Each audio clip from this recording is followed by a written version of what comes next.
नमस्कार। एकता शान्ति र संस्कारको संवाहक कालिका एचडीमा तपाईलाई स्वागत छ। म तिलक पौडेल। कालिका समाचार सुरु गरौं प्रमुख समाचारका शीर्षकहरूबाट। नेपालको अति लोकप्रिय motorcycle hero super Splendor. LIC Nepal, जीवन रहँदा पनि जीवन पश्चात पनि। शक्तिशाली एक्टिभ बिल्ट इन वान, अझ बढी फीस, अझ बढी सफाई।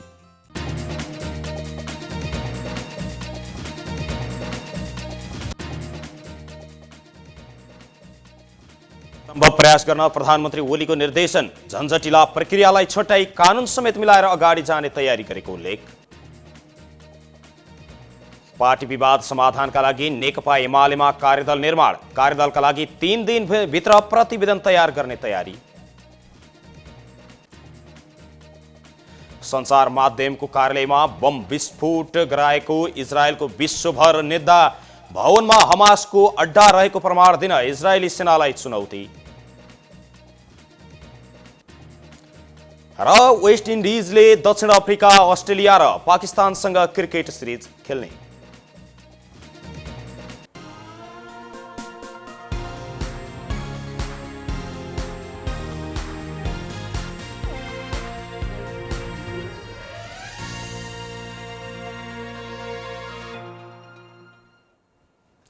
कालिका समाचार सुरु गरौं राष्ट्रिय समाचारबाट। प्रधानमन्त्री केपी शर्मा ओलीले नागरिकको जीवन रक्षाका लागि हरसम्भव प्रयास गर्न मातहतका निकायलाई निर्देशन दिनुभएको छ।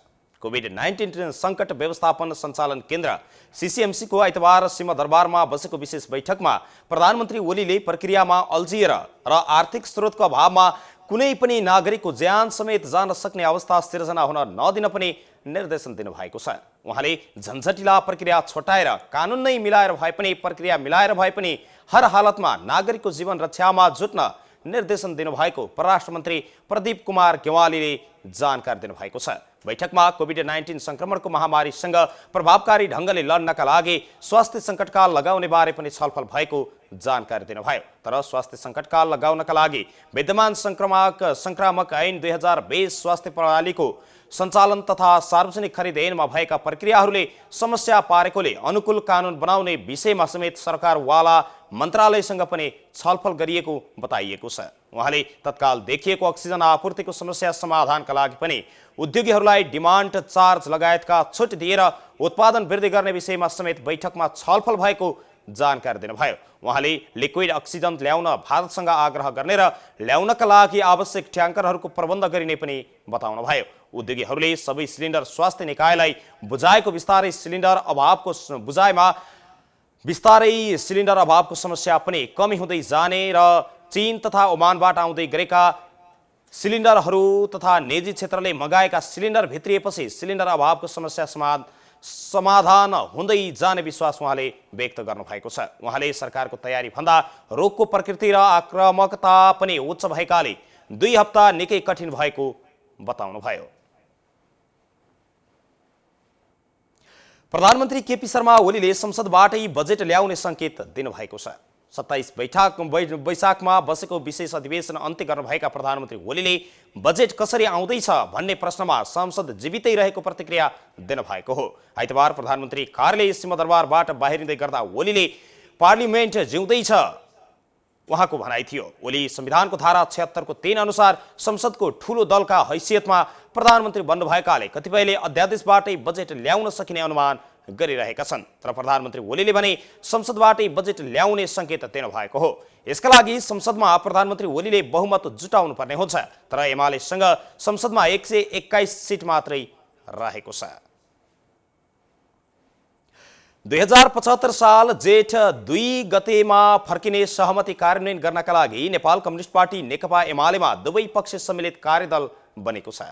अध्यक्ष एवं प्रधानमन्त्री केपी शर्मा ओली र वरिष्ठ नेता माधव कुमार नेपाल बीच भएको छलफलले दुवै पक्ष सम्मिलित कार्यदल निर्माण गरेको हो। कार्यदलमा ओली पक्षको तर्फबाट सुभाष चन्द्र नेमाङको नेतृत्वमा विष्णु पौडेल, प्रदीप गेवाली, शङ्कर पोखरेल र विष्णु रिमाल रहनु भएको छ। यस्तै माधव नेपाल समूहको तर्फबाट भीम रावलको नेतृत्वमा घनश्याम भूषाल, गोकर्ण विष्ट, सुरेन्द्र पाण्डे र रघुजी पन्त रहनु भएको छ। जेठ 2 भन्दा पहिलेको अवस्थामा फर्किने गरी अरू कुनै कुरा टुङ्गो लगाउनका लागि वार्ता टोली बनाइएको अध्यक्ष ओलीसँगको छलफलपछि नेता नेपालले जानकारी दिनुभयो। गएको शुक्रबार ओली र नेपाल पक्षका नेताहरूले पार्टीभित्रको विवाद समाधानका लागि कार्यदल बनाउने जिम्मा शीर्ष नेताहरूलाई दिएका थिए।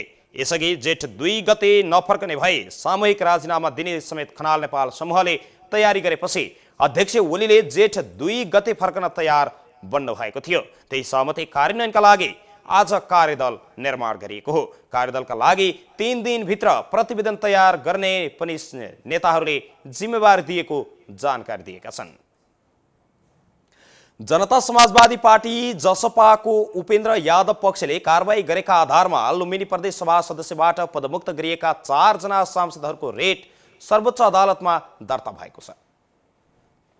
उनीहरू 4 जना अहिले प्रदेश सभामा मन्त्री रहेका छन्। जसपा विवादकै बीच एमाले नेता शङ्कर पोखरेलको सरकार जोगाएर विपक्षीको अविश्वास प्रस्तावको हस्ताक्षर फिर्ता लिएका सन्तोष कुमार पाण्डे, विजय बहादुर यादव, सुमन शर्मा र कल्पना पाण्डेलाई यादव पक्षको कारबाहीलाई आधार मानेर प्रदेश सभाका सभामुख पूर्णबहादुर घरतीले वैशाख 16 गते पदमुक्त गर्नुभएको थियो। पदमुक्त गर्नुअघि जसपाका अध्यक्ष महन्त ठाकुरले प्रदेश सभामा पत्र पठाएर जसपाले उनीहरूमाथि कारबाही नगरेको र प्रदेश समिति नै नबनेकाले प्रदेशको काम प्रदेश सभा संसदीय दलले नै गर्ने जानकारी दिनुभएको थियो। चीनबाट स्थल मार्ग हुँदै ल्याइएको 18,000 अक्सिजनका सिलिन्डर बारे सरकार र निजी क्षेत्रले आआफ्नै भएको दावी गरेका छन्। सरकारका अधिकारीहरूले अक्सिजन सिलिन्डर चीन सरकारले अनुदानमा दिएको बताइरहँदा व्यवसायीहरूले भने ती सिलिन्डर आफूहरूले ल्याएको दावी गरेका छन्। चीनको स्थलमार्गबाट ल्याइएको 18,000 सिलिन्डर तातो पानी आइसकेको र सो सिलिन्डर सरकारले ल्याउन लागेको समेत उप प्रधानमन्त्री ईश्वर पोखरेलका सल्लाहकार गणेश पाण्डेले सूचना दिएपछि व्यवसायीहरूले खासासम्म आएको सिलिन्डर निजी क्षेत्रको भएको जानकारी दिएका हुन्। सिल्क ट्रान्सपोर्टका अध्यक्ष तथा व्यवसायी रमेश शेर्पाले व्यावसायिक खासामा आइसकेको 7500 थान सिलिन्डर व्यवसायीहरूले नै किनेर ल्याएको जानकारी दिनुभयो। त्यसैलाई अनुदानमा दिएको प्रचार उपयुक्त नभएको समेत उहाँको भनाइ छ। तातोपानी भन्सार कार्यालयका अधिकारीले पनि खासा आइपुगेको अक्सिजन सिलिन्डर चीन सरकारले अनुदानमा दिएको नभई व्यापारीहरूले ल्याएको बताएका छन्। व्यावसायिक प्रयोजनका लागि ल्याएको खासा आइपुगेका 7500 सिलिन्डर मध्ये 2500 थान अक्सिजन सिलिन्डर भने सोमबार तातोपानी नाका आइपुग्ने शेर्पाको भनाइ छ। दैनिक 3 वटा कन्टेनरमा ती सामग्री नेपाल भित्रिने भन्सार कार्यालयले जनाएको छ। नेपालमा अक्सिजनको हाहाकार भएपछि तातोपानी भन्सार कार्यालयले छिटो आइपुग्ने गरी सिलिन्डर उपलब्ध गराउन पनि चीन सरकारलाई आग्रह गरेको थियो। सोही अनुसार व्यवसायीले सिलिन्डर ल्याएको भन्सार कार्यालयका अधिकारीको भनाइरहेको छ। नेपालमा गएको 24 घण्टाको अवधिमा देशभर कुल 7,368 जनामा कोरोनाको संक्रमण पुष्टि भएको छ। 19,539 जनाको पीसीआर र 344 जनाको एन्टिजेन परीक्षण विधि मार्फत गरिएको परीक्षणमा 7,368 जनामा संक्रमण पुष्टि भएको हो। यस्तै यही अवधिमा काठमाडौँ उपत्यकामा 2,609 जनामा संक्रमण पुष्टि भएको छ। काठमाडौँमा 1,881, भक्तपुरमा 292 र ललितपुरमा 436 जनामा संक्रमण पुष्टि भएको स्वास्थ्य तथा जनसङ्ख्या मन्त्रालयले जानकारी दिएको छ। यस्तै गएको 24 घण्टाको अवधिमा 6,500 भन्दा धेरै कोरोनाका संक्रमितहरू संक्रमण मुक्त भएर डिस्चार्ज भएका छन्। स्वास्थ्य तथा जनसङ्ख्या मन्त्रालयका अनुसार 24 घण्टाको अवधिमा 6,648 जना कोरोना मुक्त भएका छन्। अहिले नेपालमा निको हुने दर 74.6% पुगेको छ। नेपालमा आज सक्रिय संक्रमितको संख्या 1,01,263 जना रहेको छ। यस्तै थप 145 जनाको कोरोना संक्रमणका कारण ज्यान गएको छ। यस्तै यता चितवनमा आज थप 116 जना कोरोनाका संक्रमितहरू थप भएका छन्। स्वास्थ्य कार्यालय चितवनले दिएको जानकारी अनुसार 282 पीसीआर नमुना र 38 एन्टिजेन नमुना परीक्षणमा सो संख्यामा संक्रमितहरू फेला परेका हुन्। यो सँगै जिल्लामा कोरोना संक्रमण पुष्टि हुनेको संख्या कुल 11,328 जना पुगेको छ। चितवनमा हाल 3,862 जना सक्रिय संक्रमित छन्। यस्तै कोरोना संक्रमणका कारण चितवनमा आज पनि थप 13 जनाले ज्यान गुमाएका छन्। एकता, शान्ति र संस्कारको संवाहक कालिका एचडीमा प्रसारित कालिका समाचारमा पालो भएको छ विज्ञापनको, तर त्यसभन्दा अगाडि अहिले प्रसारित प्रमुख समाचारका शीर्षकहरू एकपटक। नेपालको अति लोकप्रिय motorcycle hero super Splendor. LIC Nepal, जीवन रहँदा पनि जीवन पश्चात पनि। शक्तिशाली एक्टिभ हिल 2-in-1, अझ बढी फिज, अझ बढी सफाई।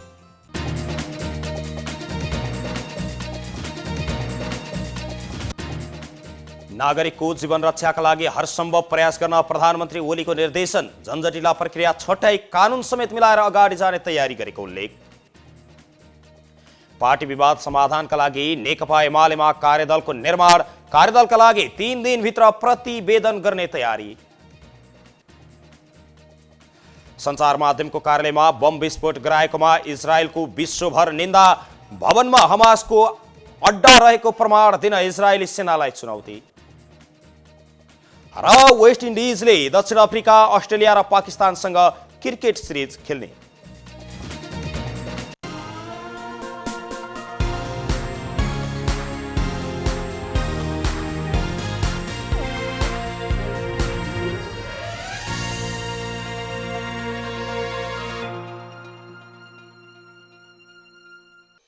तपाईको आफ्नै व्हील अब भएको छ एक्टिभ व्हील 2-in-1। नीलो र सुन्तला रङको चम्किलो दानायुक्त एक्टिभ व्हील 2-in-1 ले दिन्छ अझ बढी फिज र अझ बढी सफाई। शक्तिशाली एक्टिभ व्हील 2-in-1, अझ बढी फिज, अझ बढी सफाई।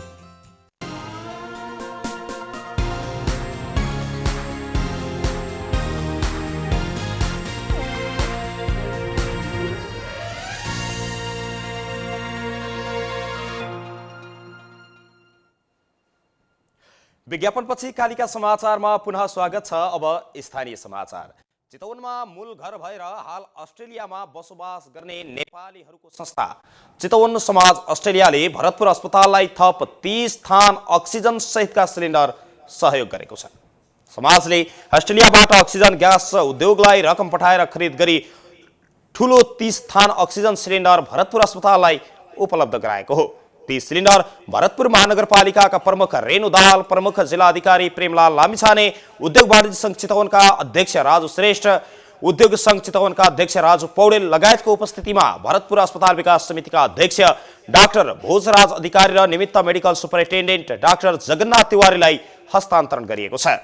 प्रवासमा रहेर जिल्लावासीको स्वास्थ्यप्रति चिन्तित भएर सहयोग गरेको प्रति अध्यक्ष अधिकारीले उहाँहरूको प्रशंसा समेत गर्नुभएको थियो। यसअघि समाजले अस्पताललाई 10 वटा अक्सिजन सहितका सिलिन्डर पनि सहयोग गरिसकेको छ। घिमिरेले एउटा सिलिन्डरको 17,500 रुपैयाँका दरले खरिद गरेर सहयोग गरेको बताउँदै थप सहयोग समेत जारी राख्ने प्रतिबद्धता पनि व्यक्त गर्नुभएको छ। कालिका समाचारमा अब अर्थ समाचार। अस्पताललाई काठमाडौँ स्थित अक्सिजनको अभावलाई राहत दिनका लागि टेकु अस्पताललाई 2 वटा अक्सिजन कन्सन्ट्रेटर हस्तान्तरण गरिएको छ।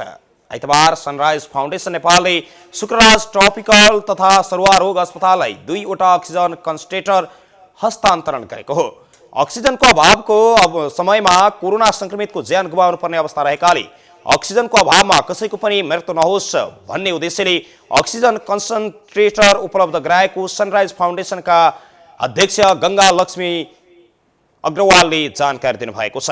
80-90 हजार मूल्य बराबरको 5 लिटर र 7 लिटर क्षमताको कन्सन्ट्रेटर अस्पताललाई सहयोग गरेको अध्यक्षको भनाइरहेको छ। कालिका समाचारमा अब अन्तर्राष्ट्रिय समाचार। इजरायलले प्यालेस्टाइन नियन्त्रित गाजा स्थित सञ्चार माध्यमहरू रहेको भवनमै बम विस्फोट गराएपछि ध्वस्त गराएकोमा विश्वभर निन्दा भएको छ। शनिबार दि एसोसिएटेड प्रेस एपी र अल जजिरा रहेको बहुतल्ले भवनमा इजरायलले क्षेप्यास्त्र प्रहार गरी ध्वस्त बनाएको थियो। सो घटनाको एपी र अल जजिरा दुवैले निन्दा गर्दै गाजामा पत्रकारहरूलाई काम गर्न नदिने खेल अन्तर्गत यो आक्रमण गरिएको जनाएका छन्। मिडियामाथि सेन्सर गर्न खोजेको आरोप समेत इजरायलमाथि लागेको छ। एपीले घटना भयावह र आश्चर्य पर्ने खालको भएको बताएको छ भने अल जजिराले पत्रकारलाई काम गर्न नदिनका लागि यो सब गरिएको भन्दै जघन्य अपराधको संज्ञा दिएको छ।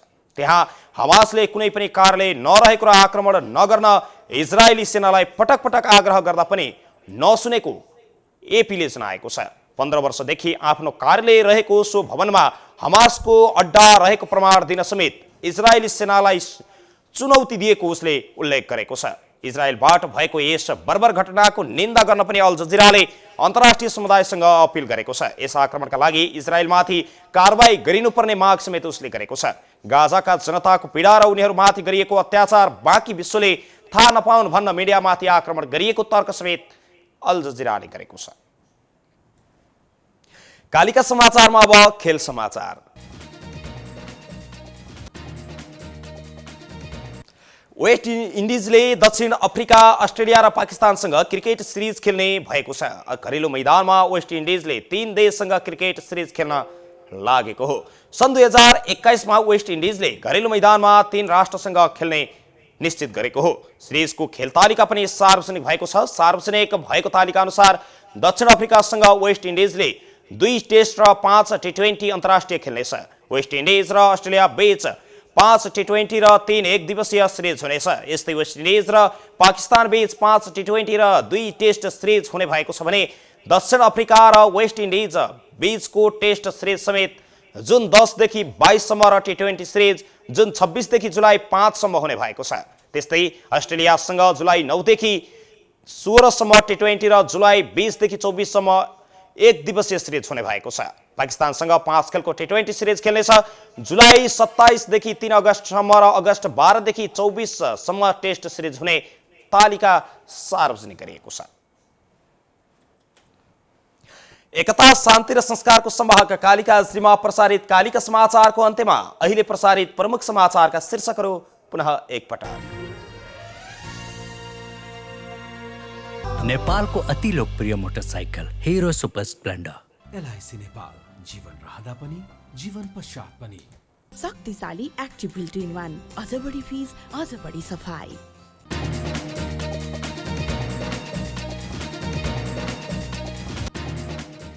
नागरिकको जीवन रक्षाका लागि हरसम्भव प्रयास गर्न प्रधानमन्त्री ओलीको निर्देशन। झन्झटिला प्रक्रिया समेत छटाई कानुन मिलाएर अगाडि जाने तयारी गरेको उल्लेख।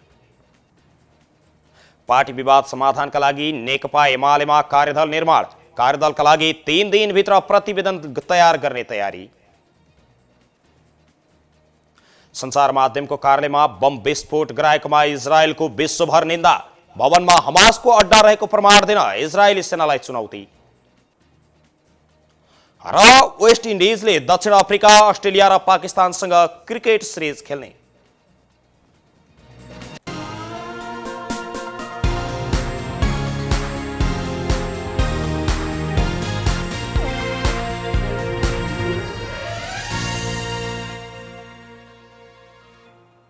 यो सँगै एकता, शान्ति र संस्कारको संवाहक कालिका एसडीमा अहिले प्रसारित कालिका समाचार यति नै। हेर्दै गर्नुहोला कालिका एसडी। म तिलक पौडेल बिदा हुन्छु। नमस्कार।